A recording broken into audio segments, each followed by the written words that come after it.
একটা মৌমাছি আর একটা প্রবাসী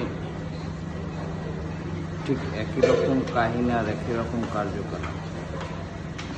কারণ একটা মৌমাছি মধু সংগ্রহ করে বাসায় রাখে সে খাওয়ার জন্য, যখন একটা মানুষ দেখে তখন সেই মৌচাকটা ভেঙে মধু বের করে সে মানুষগুলো খায় কিংবা বিক্রি করে।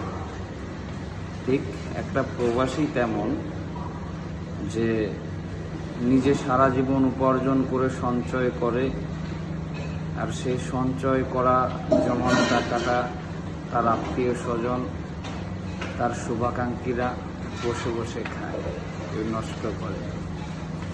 দিন শেষে যদি সে বাড়ি ফেরে, সে তার অবশিষ্ট সঞ্চয়টুকু খুঁজে পায় না।